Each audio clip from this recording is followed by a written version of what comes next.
buhay, iba't ibang kulay, iba't ibang husay, pero lahat tunay. Pag-usapan natin to ngayong gabi. Alam kong hindi ka na mapakali. Mga repa, peeps, tropa, lahat ng nakosa. Pati si Marites may bagong istorya. So let's wake up the entire nation. Start with one is conversation. Bagong liwanag pagdating ng gabi. Lahat ng sulok pati dyan sa tabi. Yes, it's gonna be a different night. Welcome to Discovery Night. Discovery Night. Ibahin ang usapan, lagyan mo ng ngiti. Sumama ka at buhayin ang gabi. Yes, it's gonna be a different night. Welcome to Discovery Night. Discovery Night. Welcome to Discovery Night. Discovery Night. Welcome to Discovery Night. Discovery Night. Welcome to Discovery Night. Discovery Night. Welcome to Discovery Night.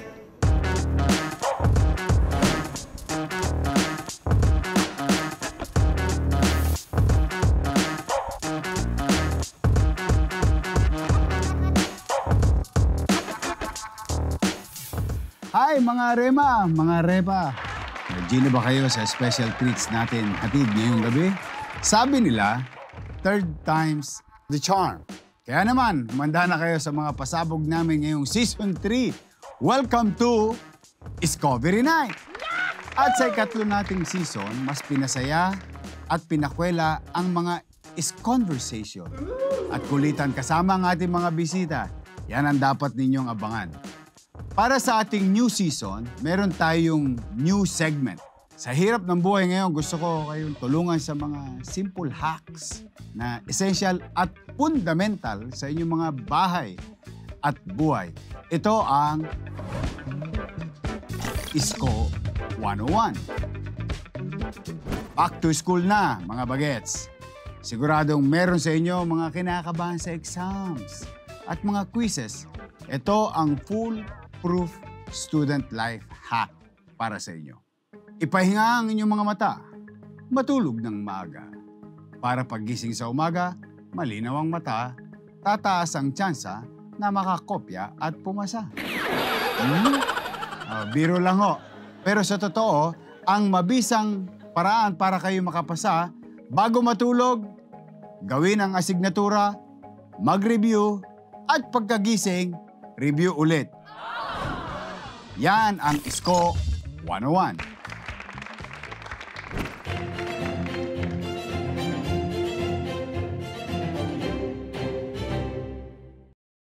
Ngayong gabi, ang episode natin, sasamahan tayo ng TV personality, triathlete, at kuya ng bayan. Siyempre, ang ating kaibigan, Kuya Kim Atienza. Yo. Welcome, welcome, sir. Welcome! Yorme Kois, isang malaking ilan karanga. Todits ako. Pwede. Todits Yes. ako. Thank you, thank you. It's an Bro, honor. no, it's a pleasure. How are you? ha? How are you? How are you? Mabuti, Isko. At natuwa ako dito sa studio mo. Ang ganda, ha? Uy, thank you, thank Very you. impressive. Kung alam nyo lang ang itsura nitong studio to, nakikita nyo lamang yun, nasa camera, nasa YouTube, eh. Pagpasok mo rito, talagang parang professional studio ng, hindi sa Pilipinas, ha? Sa Amerika. Ganun ang dating dito. Actually, yun ang peg. Yun ang peg. Ang Gusto galing. natin kasi elevate yung vlogging. We wanted to inspire other vloggers to reinvest to themselves. Para yung quality ng vlogs, whether it is audio or video quality, para later on, ma-discover din sila sa mga television shows. Tama. Oh. Tama. Makapagbigay ng opportunity.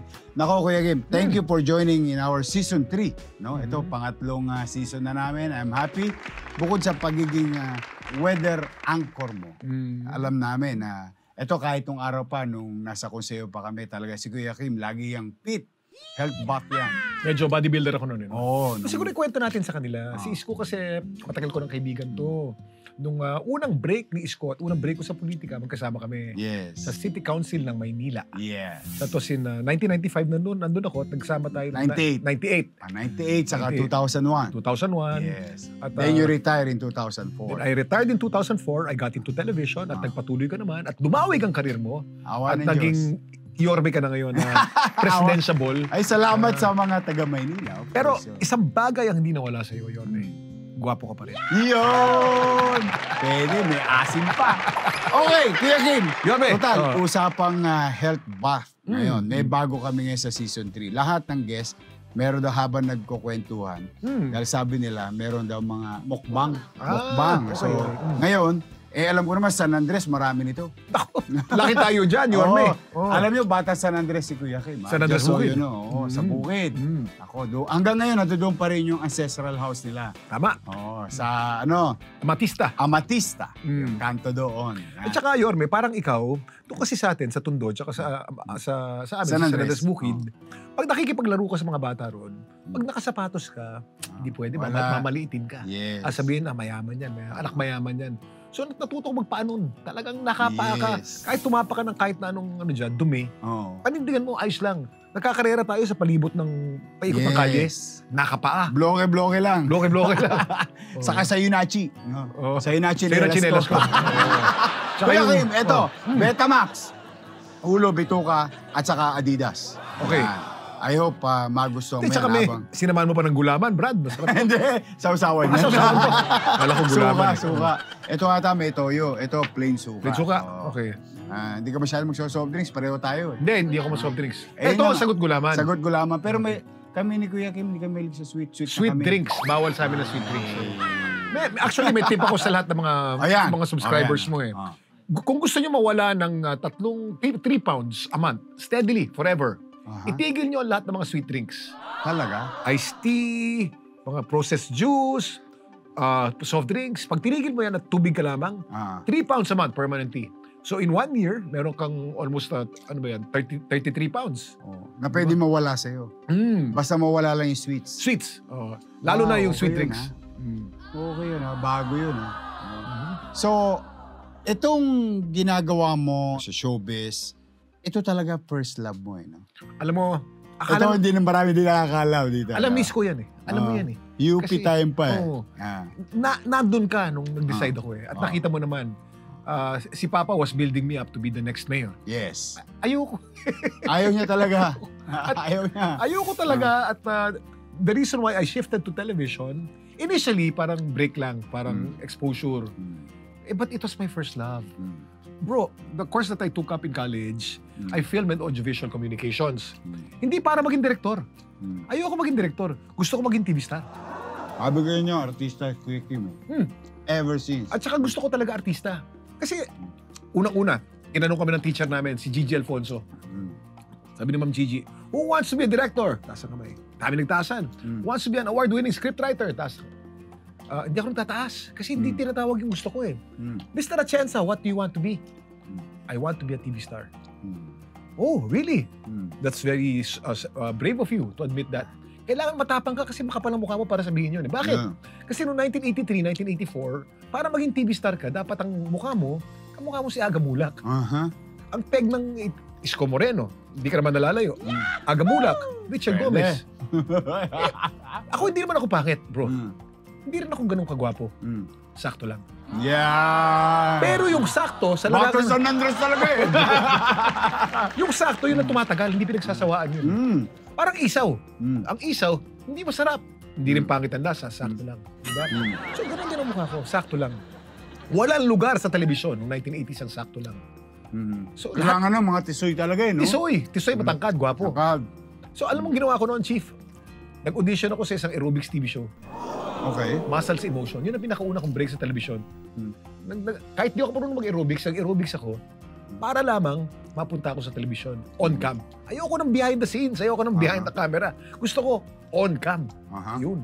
So yun ang una kong break sa TV. Sabi sa inyo, ayan may nakuha kayong trivia sa akin Ever since nakilala ko si Kim, yun ang lagi niyang first love. Di ba? He was forced to a situation. Not forced by anybody, but forced to a situation. Because of circumstance. Circumstance. Ubus na ang time ni tatay. At ako lang, yung nakaporma. Kaya si Ali tuloy napatakbo ng maaga. Ayan pa. Yun. Trivia. Ali.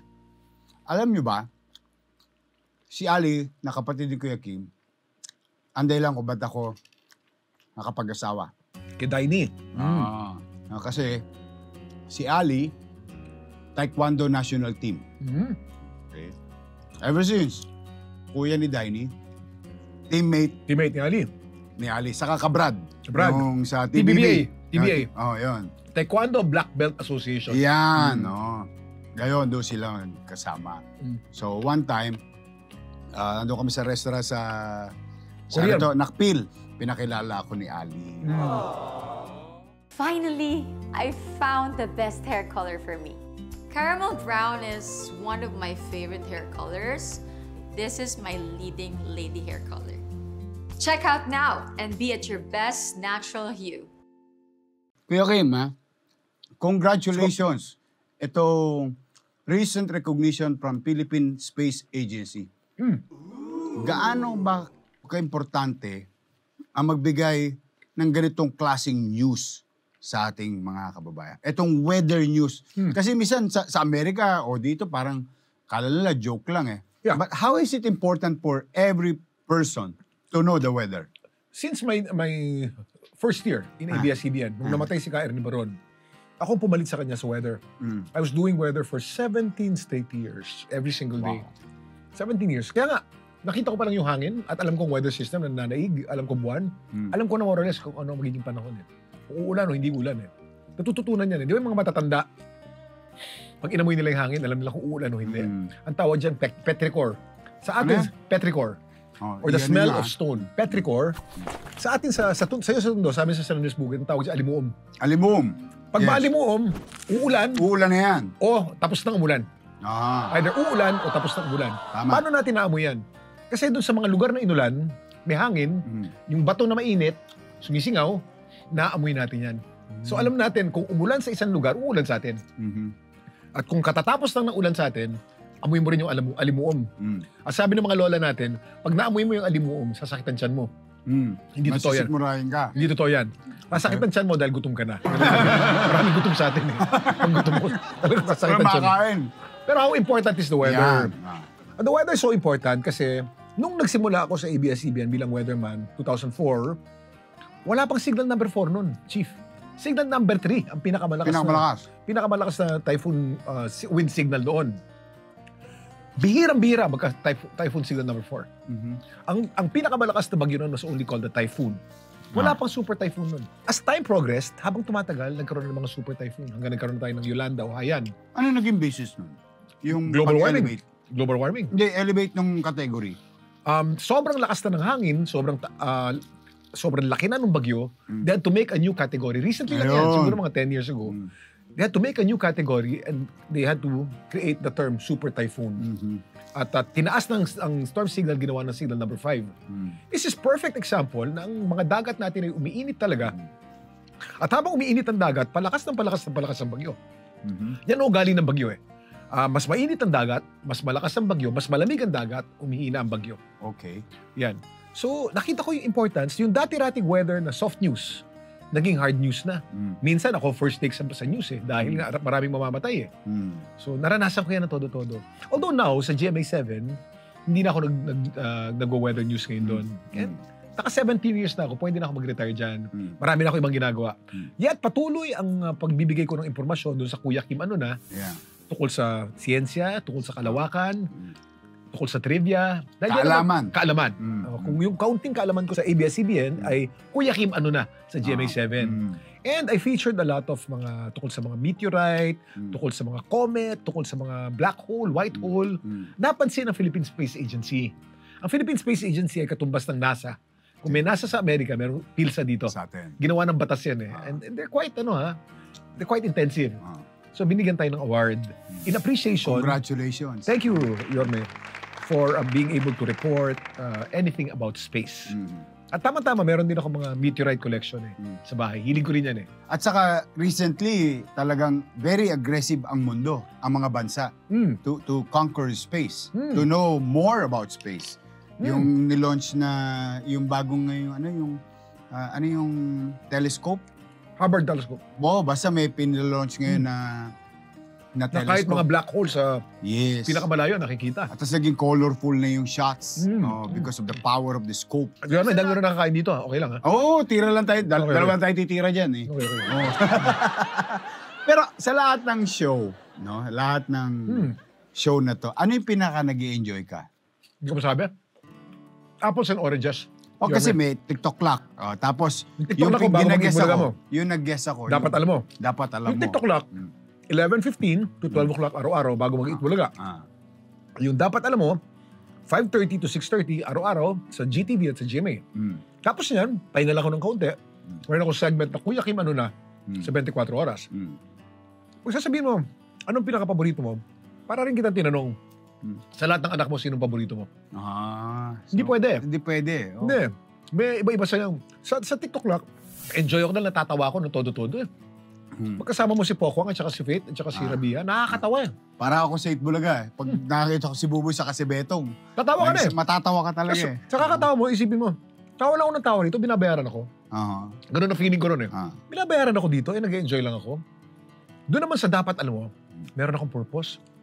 Ang feeling ko doon, nakakapagbigay ako ng informasyon sa isang bagay na nakakatuwa. Ang feeling ko naman doon, hindi nakakatawa, pero fulfillment. Wow. I'm given 1 hour to be able to give information. Na, share, oh. Share the knowledge. Merong take away, audience take away. Yes. Isang buong oras, nakakapagbigay ako sa audience. Pag uwi nila, ganun pala yun. Dapat pala alam ko yun.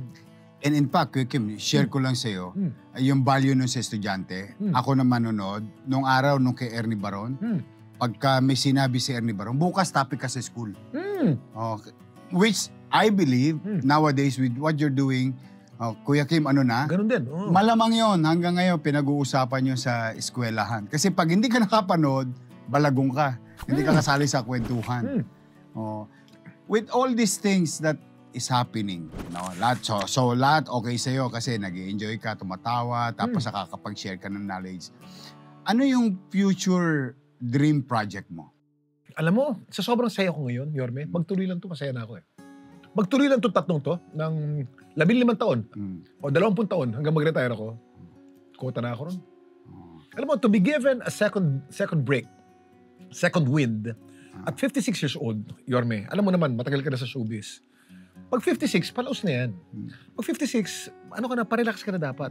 Paglipat ko sa GMA, boom, para ako tinurbo. Turbo. Ang daming shows eh. Ang daming shows, nag-enjoy na naman ako, nabuo ang passion ko. Ang pasasalamat ko talaga sa GMA7. Pero nagpapasalamat din ako sa ABS-CBN. Of course. Kasi the Kuya Kim brand was brought about by my 17 years of constant exposure sa news and current affairs, sa entertainment. Kaya nakilala ko ng tao. Pero to be given a second break at 56, ay naku, ang laking pasasalamat ko sa GMA7. Talagang I look forward to going to work every day, being on free TV still. Alam mo, free TV, maliit na niche na lang yan eh. But to be part of it, it's such an honor. Na ilan na lang tayo dyan, Chief eh. Karamihan ngayon nasa YouTube na, karamihan ngayon nasa digital na. But to be on free TV, mapanood ka ng mahirap na Pilipino, free TV is still the medium of the poor, of majority. Majority of Filipinos, about 91%, still watch television. But lahat ng kaibigan natin, lahat ng mga staff mo, hindi na kayo nanonood ng TV eh. Nasa telepono na kayo, alam ko yun eh. But you're only less than 10%. 91% of us, lalo na sa probinsya. Pag nag-gedli ka sa probinsya, TV ang pinapanood doon, Chief. Walang telepono ron, walang load doon eh. Wala.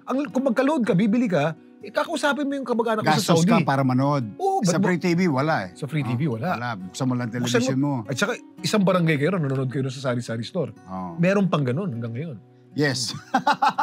Totoo yun, napapanood namin misa pagka nag-gedli kami. Uy, okay mga bata, oh. Kumpul-kumpul sila, sumisilip parang lang tayo sa dati. bigana. Oh.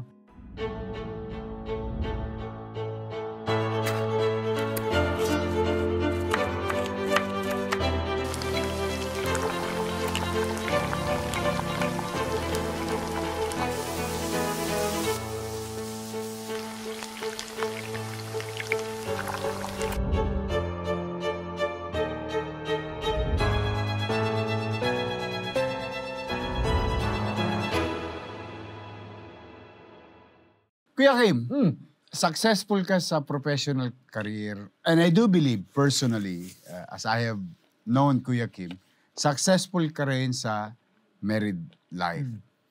Now, anong secret sa successful marriage while having successful career?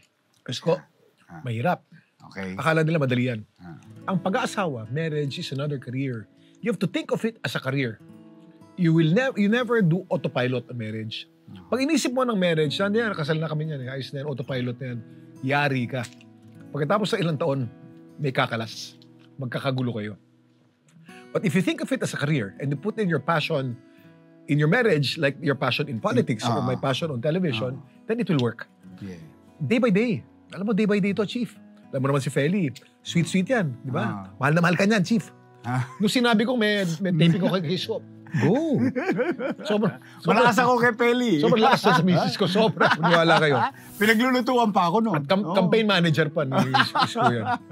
Anyway, so if you think of it as a career, then day by day ang diskarte. Kung sa politika at sa TV, day by day ang diskarte natin, you're as good as your last performance. Marriage, ganun din. So every day, pag uwi ko sa bahay, nakamotor ako araw-araw eh. Magparada ko ng motor ko, nagdadasal ako. Lord, I'm going to have dinner now with my wife. Fill me with the Holy Spirit so I may glorify you with our conversation and with our quality time together. Bro, araw-araw yan. Dahil hindi pwedeng autopilot. Kumakain ka lang, tas nandun si misis. Yari ka dun. Hindi ganun. Ganun. So, galing, one day at a time, 21 years, so far so good. Sa mga anak ko naman, that's iba pang challenge yan, no? Kasi wala ako sa bahay madalas. I have less time than Feli eh. So si Feli is in charge of disciplining the kids. Takot ang mga anak ko kay Feli. Ako naman, I'm the clown. Dahil bihira lang ako makita eh. Pag nakita ko, dapat masaya palagi. Pero hindi disiplina si Feli palagi. The secret really, pareho tayo eh. All of us, lahat ng mga tao sa mundo, mayroong 24 oras. We have 24 hours. How do you balance the 24 hours in such a way that your priorities are good and you're giving time to important things like family and God? And then, dapat may priority. Sa akin, God, family, health, and then career. Importante yan. Dapat ganyan. Galing, Pag ang Diyos nilagay mo sa gitna ng pag-aasawa. Bro, ay nako. Kasi, totoo yun eh. Ako, habang nagsasalita si Kuya Kim, nakaka-relate ako kasi yun din yun eh. Wala ka lagi sa bahay. Yung career mo will eat up most of your time. Nako, pag hinayaan mo, hindi ka na uwi. Oo. Kaya minsan, nagyayaya ako talaga. Dinner. Yung nag-aabilidad ka. Ano ang tawag yan? Exert ng effort. Nako, yan ako. Proactive. Oo. Dapat yayain mo ang misis mo. Ito. Dapat meron kayong regular date night. Ang Sabado ng gabi, dati Wednesday eh. Sabado ng gabi, date night namin ni Feli yan. Either the two of us or with friends. Oo, mag-i-invite. Ilang beses ka namin na-invita Ako ilang beses na ako na-invite. Invita dyan. Yes. Your intimate moments. At a certain age, when you're young, total ang audience naman natin, puro mga matatanda naman ito eh. When you're young, spontaneous ang intimate life mo eh. Anytime isang kalabit lang, boom. Pwede na. Pwede na. Pag matanda na, Ini-schedule na. ini-schedule na yan. Di ba? Pag di mo ini-schedule, hindi mo gagawin. Exactly. Kasi magkaibigan na kayo eh. Oh. Parang, ano ka na, kampante ka na kay misis, kampante na siya sa'yo, tulog na lang tayo. Oh. Pero pag in-schedule mo, gagawin mo. Paghahandaan mo. So, ganun kami. Talagang ini-schedule namin. So, for the past many years, naka-schedule yan. Pero, yung schedule na yun, boom! Talagang, umati ka mo. Ito, todo mo. Ito, todo mo. Ito ba, share ko rin sa mga subscribers mo, Isko. Alam mo, nakatulong sa akin para gumanda lalo ang intimate life ko. Dati, mahilig ako sa porn dati. Nung bata-bata ako, ang porn dati, magazine lang. Ang porn ngayon. Hustler lang nung araw, saka Hustler, Playboy, Penthouse. Nakatago pa sa ilalim ng kama ng tatay mo. Yun, totoo yun, totoo. Oo, natatawa ka dahil ginagawa mo, di ba? Hindi, VHS wala na yun, bago lang yun. Dati magazine, wala pang Betamax. Wala pang Betamax. Magazine, at saka sa Tagalog yung tik-tik. Yes, totoo yun. Hanapin mo pa yan. You use your wild imagination while reading it. Pero nung nauso ang cellphone, ang porn naging napakadali. Hindi ka na magtatago ng Betamax. Hindi mo na i-rewind sa daliri mo. Hindi mo na, di ba? Sa telepono, anytime, any place. Ngayon lang, pag tinignan mo, porn, high quality, thousands and thousands and thousands of websites that you can see. But you know that pornography is actually deceptive. You think that you're enhancing your sex life by watching porn. Yan ang iniisip ng tao eh. Pag pinanood ko itong porn, gaganda ang sex life ko with my husband or with my wife. Madadagdagan yung activities. Mali. Porn is deceptive because it will desensitize you. Meaning, habang pinapanood mo yan, namamanhid ka. Kasi napanood mo ng lahat eh. Lahat ng mga tricks nung Kung ano man yun. Kung ano man yun, napanood mo na. Pagdating sa misis mo, plain lang yun eh. wala ka ng gana sa misis mo ngayon. Wala na. So, ang sex life with your wife will pale in comparison to what you've seen in your mind sa pornography. What will happen now is pag ginagawa mo yung intimate moment mo with your wife, ang nasa utak mo lahat ng porn star na napanood mo para lang ma-arouse ka. And that's not good. God designed... Not healthy also for the marriage. Not healthy for the marriage. God designed marriage for intimacy between man and woman, between husband and wife. And it's one way of expressing your deepest love to your wife as one body, one flesh.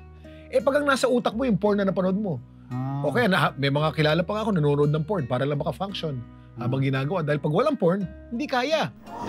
Nahirapan. It's deceptive. Buti, pag-usapan natin to kasi importante to. Porn is deceptive and porn is bad for you. Porn is bad for your marriage. Tigilan ko na nga yan. Isasalita akong ganyan pero maraming nanonood sa atin. Madali ang porn ngayon, libre. Anak ng tinapa. Pero di ba, no? Come to think of it, sometimes, you really have to talk it out. Yung kailangan mo pag-usapan, baka kasi iniisip mo, abnormal ka na eh. Baka ikaw lang yung may problema. Hindi, marami yan, bro. Pero, as a matter of point of discussion, maraming, kita mo, relate yung mga, alam nyo, mga Discovery 90s, maraming gumaganon sa likod ng camera. Base sa mag-aaral na ginawa ng pandemic, yung porn sites, majority of those who watch porn are Filipinos. Wow! And majority of the, totoo yan, data yan. And majority of the Filipinos who watch porn are female. Babae. At least may bago na.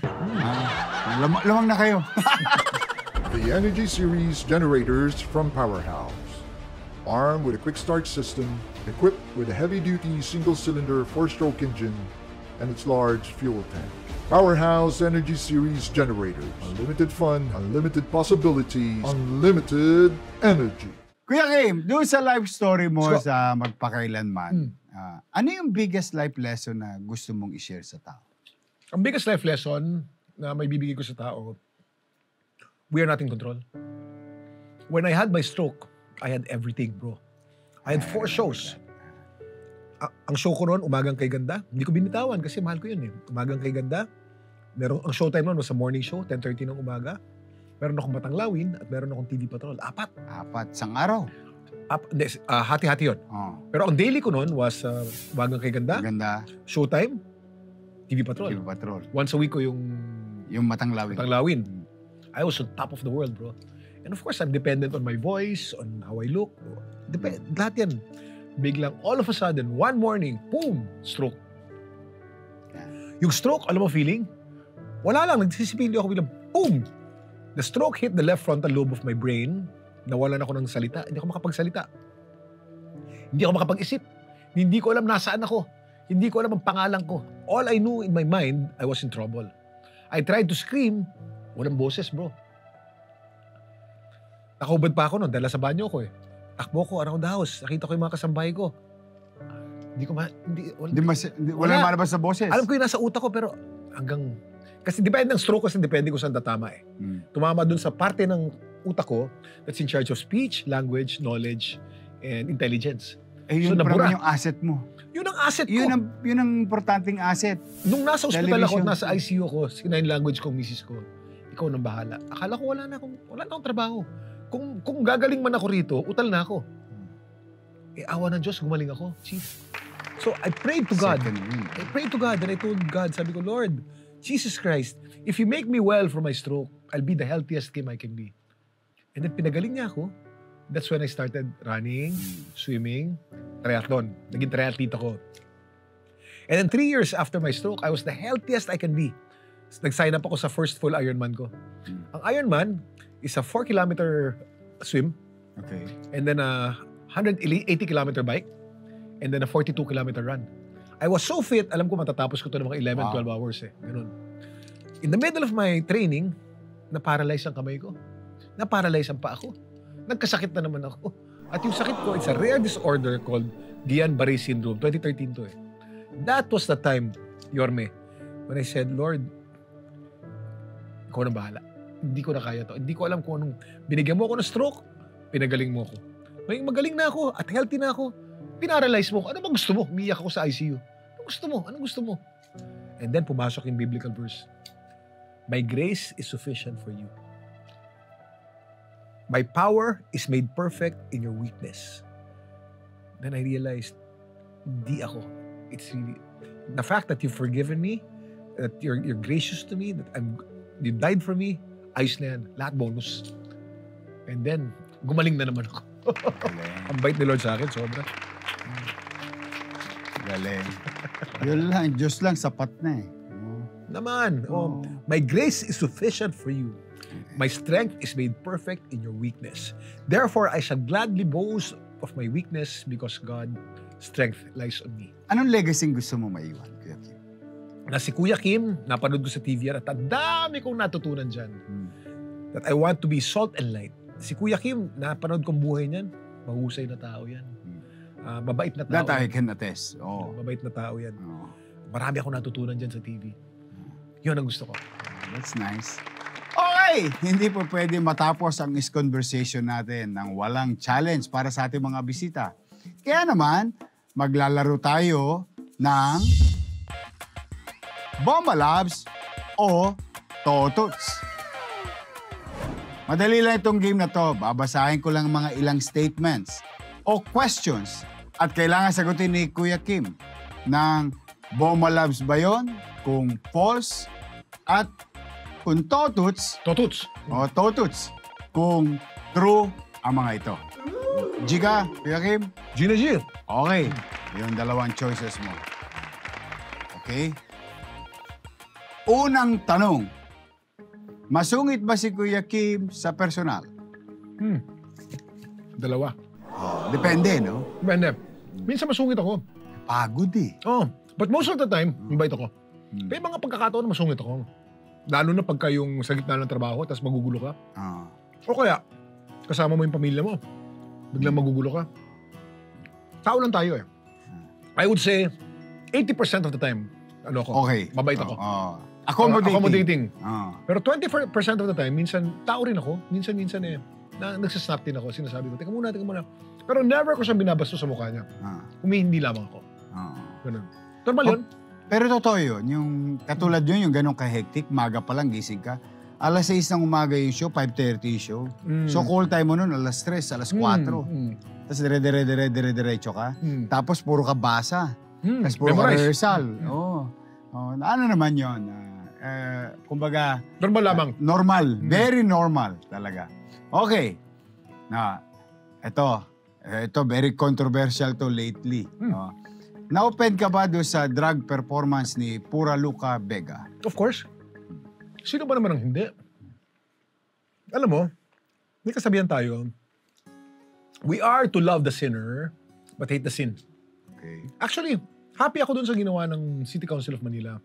Kasi a resolution, hindi alam na marami to eh, that the City Council resolution is an expression of sentiment, of feeling ng mga konseho and the people that they represent.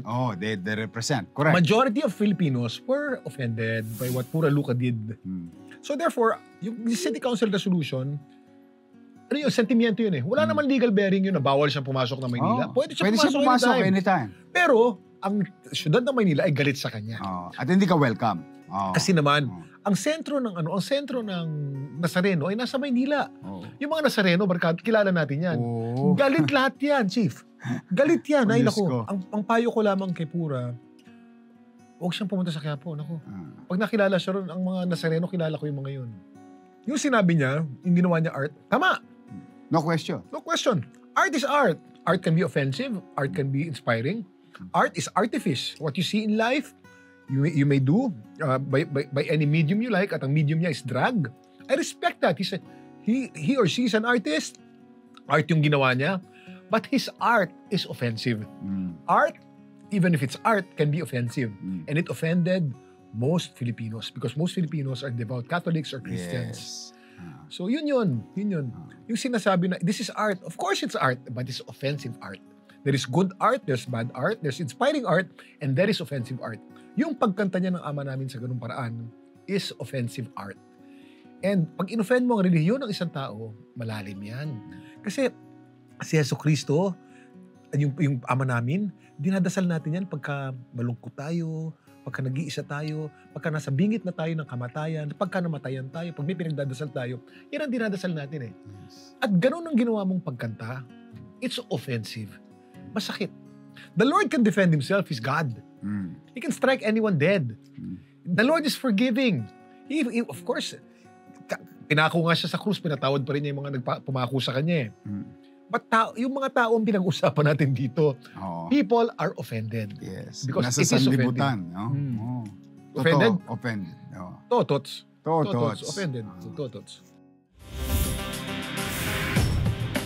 Ang iyong tagumpay, hanapin kung saan manggagaling. Ipakita mo sa mundo kung saan ka magaling, may ningning kasama ang mga taong dinggin. Ikaw ang bida rito. Walang mas magaling kahit na sino. Walang lugar ang pagkatalo dahil nasa'yo ang panalo.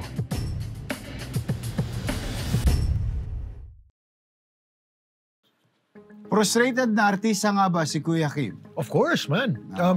Kanina, nasagot niya na yun. No? Talagang pinanggigigilan niya yan ever since. Totots. Pero happy ako, bagamat hindi ako artista na umaarte sa mga teleserye, sa pelikula, nasa TV ako. Happy na rin ako. Kumbaga parang artista na rin yan. The fact that I'm on TV, thank you Lord. Natupad na rin. Never in my wildest dreams did I think that I will be like this. Akala ko ang peg ko talaga agamulak. Hindi ko alam, ibibigay sa akin ni Lord Ernie Baron. Pero masaya na rin ako. At mas productive. Mas productive, walang kalausan. Exactly. I'm about to say, mas Habang productive, tumatanda. long-lasting. Long-lasting. Kasi maalala, mo, ngayon sumalangit tawa, lagi natin nababanggit si Ka Ernie. Pero hanggang ngayon, naalala natin siya. Kasi at one point in our life, in our younger years, part siya ng buhay natin. Ay, may kwento ako dyan. Nung college ako, kasi nga palagi natin pinag-uusapan si Ka Ernie Baron. Nung college ako, nakikinig ako ng radyo, yung knowledge power niya. Knowledge power. May tumawag, Ka Ernie Baron. Ang pangalan ko po, bae. Ang pangalan ko po ay Bernadette. Saan po magaling ang salitang Bernadette? Bernadette. Bernadette, isa kang matapang na babae. Bakit? Dahil ang pangalan mo ay Burr. Isa kang oso, Burr. Natawa ako. Sabi ko, si Ka Ernie Baron, nilaloko yung babae. Naniwala naman yung babae, bro. Sabi ko, naging running joke ko yan ng ilang taon. Pagpupunta ako pagdating ko sa UP, sabi ni Ernie Baron, Burr daw. Naging running joke yan, bro. Nakalimutan ko na. Hanggang ako na yung pumalit kay Ka Ernie Baron. Morning show, magang kay ganda. Birthday ni Bernadette Zambrano, bro. Okay. Birthday ni Bernadette. Sabi ko, gagawin ko ng trivia to. Research ako ngayon. Google ako. Etymology of Bernadette. Bernadette is from the Old English word burr, meaning bear also. Tama si Ernie. Bro, pinagtawanan ko si Ernie Baron. Tapos yung nandun na ako sa camera, Bernadette, may trivia ako para sa'yo. Ang pangalan mo, Bernadette, galing sa burr. Old English word for oso or bear. But I found myself saying the same thing na sinabi ni Ernie Baron. Na pinagtatawanan mo dati? 25 years ago, na pinagtatawanan ko. Tama pala siya, bro. Yun lang. Galing no?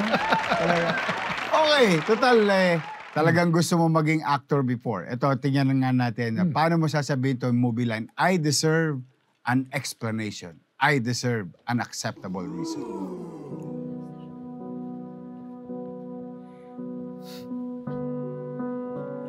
I deserve an explanation. I deserve an acceptable reason. I deserve! UP! Nice ba? Yeah, instant yun, ha? Okay. Kwento ko pa dahil sa pelikula. Alam niyo ba, nakaka-7 pelikula na ako, Yorme? Talaga? Ito na! Sa 20 years ko sa television, nakaka-7 movies na ako. Okay. Alam mo kung ano role ko? Lahat Kuya Kim. Anak ng tinapa naman, sabi ko. Asitis. Lahat Kuya Kim. Here Comes the Bride 1 and 2. Shake, Rattle and Roll. Yung kay Pacquiao. Basta marami pang iba. Puro Kuya Kim. Hanggang finally, yung huling one of the movies that I did before the pandemic, kinuwagan ako ni Mother Lily. Sabi niya, Kuya Kim, kailangan kita. Shake, Rattle and Roll, 13. Maganda tong role mo, markado ko. So, Mother Lily, sana naman, nakaka-anim na pelikula na ako, puro Kuya Kim. Bigyan mo ako ng role na hindi Kuya Kim. Artista naman ako eh. Pwede ko namang... O sige, pumunta ka sa Storycon. Storycon. Punta ka Storycon. gagawin ka namin ng role, hindi Kuya Kim. Okay! Punta ako Storycon, bro. Ang direktor si Percy Talan. Shake, rattle and roll. Mabasa si Percy. O Kuya Kim, magandang role mo dito. Sasakay ka ng aeroplano, si Mateo Godicelli, pa-crash na yung aeroplano eh. Hindi marunong mag-piloto dahil assistant pilot lang siya. Steward lang siya. Dahil magaling ka mag-trivia, ikaw magtuturo sa kanya. Okay, magaling mag-trivia, sige. Ang suot mo rito, kakaiba. Naka-shorts ka rito, na fatigue. Okay, shorts na fatigue. Kasi galing ka sa safari, sa Africa. Okay, nakasumbrero ka. Sabi ko, parang ako yun ha. Sabi niya, ang pangalan mo rito, sabi ko, Direk, anong pangalan ko rito? Ang pangalan mo rito, ano? Kuya Tim. Nakanti na pa sabi ko. Naupo ko ng Mother Lily, bro. Panoorin ko yun. Shake, rattle and roll. Yung tiyanak sa aeroplano. Ako si Kuya Tim nun. Kuya Tim. Ayun ang unang pelikula ko na hindi Kuya Kim. Kuya Tim. Okay. Mahilig ka ba pumatol sa mga mean comments online? Bomba Labs o Totuts? Totuts. Pero ang pagpatol ko, Yorme, hindi ko sila pinapatulan ng masakit na paraan. Kasi I see it as an opportunity to give trivia pa. Okay. Kunyari, tinawag ako na na loko-loko. Loko-loko ka. Hindi, tinawag ako na nung kasagsagan nung ABS, Sabi yung struggle. Struggle. Struggle days. Ang tatay mo, bayaran. Sabing ganun.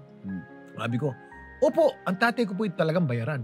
Kasi, ang congressman po, merong salary. At ang salary grade po nila ay ganito. Nakapagbigay ako ng trivia. Kuya Kim, loko-loko ka. Alam mo ba na loko-loko ay galing sa Spanish word na loko, nang ibig sabihin ay crazy? Kaya merong, ayan. O kaya, gago ka. Pero trivia. Gago ka, Kuya Kim. Alam mo ba na ang gago, ibig sabihin ay insane. Kaya merong Lady Gaga, ibig sabihin ng Lady Gaga ay Lady Insane. Back to you guys. Ginagawa akong trivia para nadidisperse sa magandang paraan. Nadideflect sa magandang paraan. Hindi ko sila pinapatulan. Gago ka rin. Walang ganun. Hindi ako ganun. Tama yun. Ayoko rin ng negativity. Medyo... It's toxic. Lalo na Twitter. Napaka-toxic. Sobra. Nahanap niyo daw ako? Oo. Anong meron? Kaso sa'yo yan. Sino nagpasimulan to? Kami. Ikaw, nag-iisa ka. May kasama ako. Ganito tayong mga batang San Miguel. Pag nagkita-kita, may San Miguel Philippines! Sarap mong kasama. Sana raw lagi. Kesa nyo na. Ang sunod na round! San Miguel Philippines, sarap laging kasama. Kuya Kim, thank you Thank you at pumunta ka dito meron sa pa tayong meron pa. May titirahin pa natin to. Meron kaming newest segment. Ano yun, Yorme? Itong segment na to, bagong-bago to, season 3. Ang tawag dito, Maritis. May ibubulong ako sa'yo, tayong dalawa lang makakarinig, hindi ang audience. Tapos sasagutin mo, maririnig nila. Okay. Ready ka na? G. G na G. Okay. G na sa Gedli. Okay. Bubulong ko lang. Kuya Kim.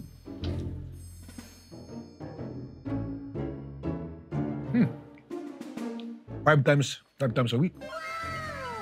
Minsan araw-araw. Wow!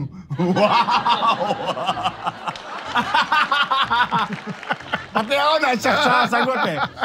Napil ko eh. Okay. Pangalan, Yorme.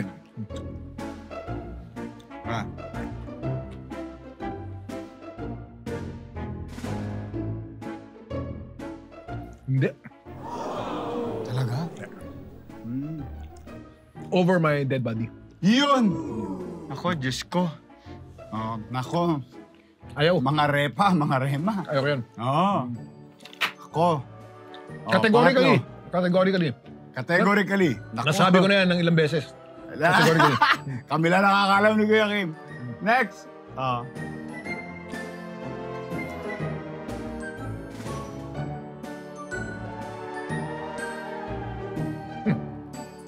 Ducks. Yeah! Ducks. Okay! Alam mo kung anong ducks? Bakila. Yeah! Bakila. O basta, hindi namin masishare pa sa inyo yung pinag-usapan namin ni Kuya Kim. Nako, Kuya Kim, ha? Thank you very much sa iyo, ha? Sobrang thank you. Palakpakan naman natin ni Kuya Kim. Kuya Kim, meron kami regalo sa iyo in our May regalo? little way. Yes, mahilig ka sa sombrero. Ayan ang Discovery Night Cup. Yeah. Okay. May buji. At siyempre, itong aming amigo. Hindi na uulit ng ulam si Peli. Isang linggong ulam. Uy, ito. Sosyal. Mga sosyalin to. Kuya Kim, maraming salamat again. Send my regards to Peli. At mga Discovery Nighties, nako kung kayo po ay nanonood ngayon at gusto niyo makakuha ng discount, ako siyempre ang ating Amigo Sigurado products ay available sa Lazada stores or Shopee. Ngayon, pag kayo'y nag-check out, lagay nyo lang yung promo code na PILYORME para magkaroon kayo ng discount hatid sa atin ng La Pilipina Amigo Products. Mga Discovery Nighties, para sa mas pinasaya, mas pinakwela, mas pinabongga na Season 3, times 3 din ang kalokohan dito sa ating newest segment, Joke Box.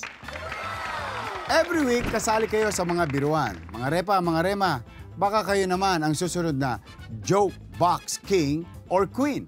I-send nyo na ang inyong pangdiinang joke sa discoverynight@gmail.com. Bubunot ako ng 3 funny jokes at ang mapipili makakatanggap ng special na regalo mula sa Discovery Night team.